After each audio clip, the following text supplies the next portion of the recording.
Hey guys, how's it going? On today's video, we finally have suspension for the E30. So we got some Feal coilovers here. These are not your average Feal coilovers. They are the first Feal X Garagistic coilovers. So I want to give a big thank you to both Garagistic and Feal for putting these together. They are also the first 5-lug coilovers Feal has produced. So again, thank you to Feal. So let's get these unboxed. So I have already looked at them, so they are no surprise to me. But here they are. So starting with the front, these are the 441 Plus, so they have the Swift spring option. They have the radial bearing and a few other options. So for 5-lug, E36 M3 lowers, E30 top hats, and then of course the Garagistic colorway. So black body, red perches, red top hat, and then a nice beautiful gray with flake spring. So when you get the Swift option, you will get a gray spring. By the time this video goes up, the pre-order will probably be live for coilovers, so go click the link in the description and go check them out on Garagistic's website. So this is the front. Very excited. Put that right here. And then for the rear, like I've been saying, I went true coilover. So no just strut and spring. It's all in one. Same to match the front. Black body, red perches, red top hat. And then again with that beautiful gray spring. So a big thank you again to Feal and Garagistic for getting these done. COVID took a little bit longer, made everything a little bit more difficult, but they're finally here. So I'm going to go ahead and finish unboxing the rest of the coilovers, get everything laid out here. I still need to go through and make sure they're all to about the right height before I install them, and then we'll go ahead and install them on the car. Okay, so this is what we got from Feal. We got the coilovers laid out. We got 2 spanner wrenches. We have the 4 adjustment knobs, which are actually really nice. You have a set screw here. Make sure they don't come off. You got 2 stickers, and you got some paperwork from Feal outlining the coilovers. So they recommend professional install. They have a guide to go look at it. And then mine are set to 15 clicks from hard.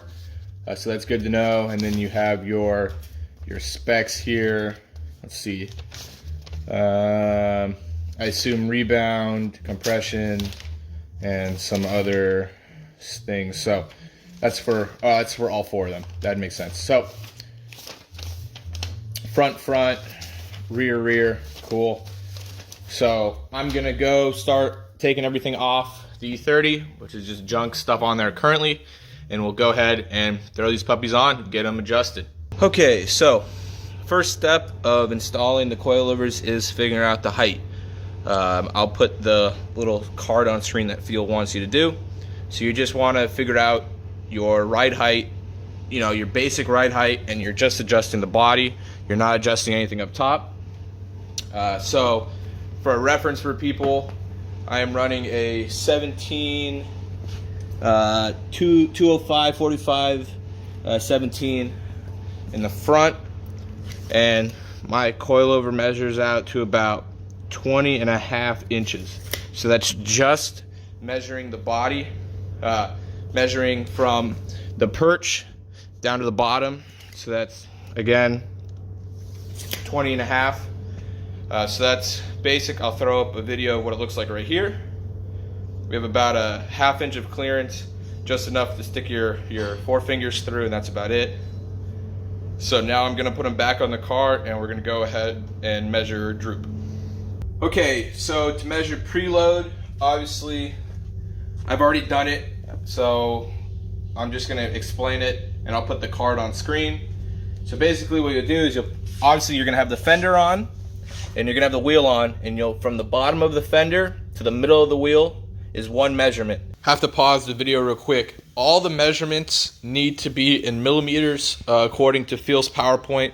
I did it in inches, so all my calculations are wrong. But the concept of it and how I explain it is correct. So if you measure in inches or centimeters, you have to convert it to millimeters so that the calculations are correct. And then what you do is you put the car on the ground and then do the same measurement. And the distance in between that is your droop. So for Feal, you want to be 30 to 40% of droop. So that means, let's see. So my driver's side front was 12.5 baseline. That's when it was on the ground. And then in the air, it was 13.5. So that's about a 1-inch drop. So you do X minus Y. So it would be your in the air, which is your 13.5, minus the 12.5, which would equal, it's 1. And then Feal says to times that by 0.35, so that gives you 35%. Supposedly, if I'm doing the calculations wrong, I'm just reading off their PowerPoint.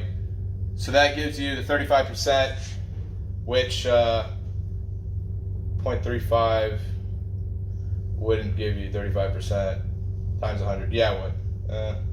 Times 1, 0.35. Yeah. So that gives you 35%, which is right in between the two, between the 30 and 40. So that is perfect. And then again for the rear, it's the same thing from the fender to the wheel. And my baselines were actually perfect for the rear. The front, I had to increase preload just a smidge. And yeah, that's it. So I'm gonna get everything buttoned up, blue Loctite everything, and put her on the ground, and we'll see how she sits. Okay, change to the front. We are now at, again, measuring from the perch right there. We are at just under 21 1/8. Also, don't forget to torque all your bolts down. Blue Loctite, 79 foot-pounds, and then 74 foot-pounds for the lower ones. And then if you want to torque the top, I think they're like 18 if you want to be in spec. So make sure you double check those. And I'm gonna finish torquing the rear, get the wheels on, get her on the ground. Okay, so fronts are installed. The front ride height is basically set. I'm gonna go adjust the rears now. Well, this is from my experience, early model chassis. The passenger side fits up. It does rub, so I'm gonna have to do a little bit of clearancing. Excuse the mess. So let's see, you can't see anything. Let me turn on the light. There we go. So you can see it rubs right there and right there. So that's the spring, and that's the top perch on the strut. So luckily I put some new liner down, so it was still fresh, so you could see exactly where it's rubbing. But this side fits up like that, and that actually fits up fine. The driver's side, on the other hand, does not fit up whatsoever. So I can quickly shove this in here.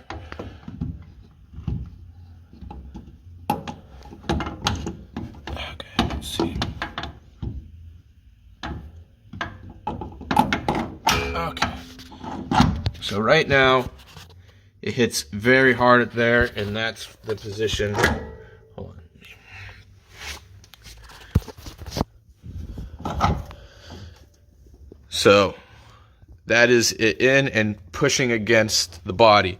So as you can see, that's the mount right there at the bottom, and that's where the coilover is. So I need to bash that in quite a bit. Luckily, I do have the StimTech shock tower reinforcements because I knew I was going to be going true coilover. Okay. So I've talked to StimTech, and I can cut out some of the old strut tower. So I'm going to try to bash it in first, and if I have enough clearance, then I'll do that. If not, I'm just going to cut it, make life easy. So I'll keep you updated. Okay, well, did a good amount of bashing. So I went all up here, got pushed in. It actually got so hot it was actually peeling off, not my undercoating, but like the actual factory undercoating. So I did a good amount of bashing here and some bashing right here. And the coilover does fit up. If you don't have the StimTech reinforcements and are just going to run like a simple reinforcement on top of the strut tower, I would be a little worried about how much you're actually hitting this part of the strut tower, of the factory strut tower. I'd be a little worried of it cracking over time, as you are definitely putting a lot more force with the true coilover on especially this area. But I mean, this still is a pretty important part of the actual strut tower. So I heavily recommend that you reinforce this whole area, and that you understand that when you go true coilover rear, that you will need to bash this quite a bit. It won't fit up right. You need to bash it or cut it out and just use the Simtech one. So I'm going to respray this and then bolt everything back up, and then obviously I'll do an update video depending on when I put this out. It'll either be in this video or in another one, and we'll go through and check on where it is rubbing in the future. You can see it rubs a little bit down here as well. So I'm going to undercoat it, and then we will finish up on measuring out what the coilover should be and addressing droop. As for rubbing on the passenger side, you could see we got definitely some up here, so I knocked that out with a hammer, and right here and right there. So I'm going to hit that a little bit more with a hammer, and then maybe a little bit right there, and then just recoat it, and we should be good for the rear. Finish up with the droop settings, and then the only thing to do is drive it and see how we adjust the dampening. Alrighty, so this is going to be, I mean, both struts are the same, but this is going to be my driver's side strut. So I did remove one of the locking collars because it wasn't going low enough, and it still doesn't really go as low as I'd like it to. I think it's, now we're at like a 1-inch gap. I'd like to be at like a half-inch gap. I'm not looking for like crazy, I'm not looking for crazy fitment, but I am looking for, you know, some decent fitment. So for those guys that want to go really low, true coilovers is not the way to do it. But that being said, I'm still happy with an inch. Yes, I could add some preload to the spring and bring everything up. I'm good. I'm gonna let the car settle, drive it. If it settles just a little bit, or if it doesn't, I'll be happy. I could always run a little bit bigger of a sidewall tire in the rear to fill up the space if I really wanted to. But I'm happy with this. So like I said, I did remove one of the locking springs, and what I'll do is once it's on the car, I'll just make sure everything's nice and locked down to this. So nothing's gonna move, nothing's gonna go anywhere. So for our final measurement, again, from here to the line right here, we are looking at a baseline of 15 and about 15 and 7/8. So from there to there, 15 and 7/8 is just a reference. I will put a video what the car looks like sitting now. So I'm gonna pop these on the car, set the car on the ground. Alright, so I want to close up the video on the Feal coilover install. So this is my current ride height. I have not adjusted it since the video. So we have about, you can fit a hand in there in the front, and you can fit about your knuckles in the rear. So I have taken the car out. It feels amazing. I still haven't fully dialed in the car. I did loosen up the rears, I think 2 clicks, but that really wasn't enough. I just haven't had time to go driving. So overall, very, very happy with the Feals. They feel amazing. They drive great. I do wish the rear would go lower. I gotta do a little more messing around with it, see if I can get it just to drop just a little bit more. I still have an MTech 2 kit to fit on, so that'll help make the car look lower than it is. But yeah, I gotta lower the front just a little bit more. But right now, I'm just nice conservative ride height.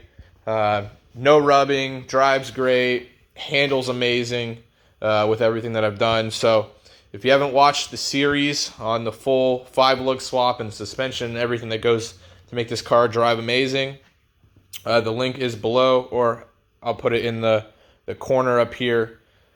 Big thanks to Garagistic and Feal for putting these together. The sign-up link is below. I think earlier in the video I said about the pre-order link, but that is not up yet. So the sign-up link is below on Garagistic's website. So go sign up for them. And if you have any questions, put them down in the comments section below. Don't forget to like and subscribe. Don't forget to follow me on Instagram at @TheMassDriver. If you guys need any E30, Z3M, E36M3 parts, don't forget to follow my parts page at Rage It Parts. So that concludes the Feal X Garagistic 5-lug coilover install on the E30. Thank you guys for watching. Have a great day.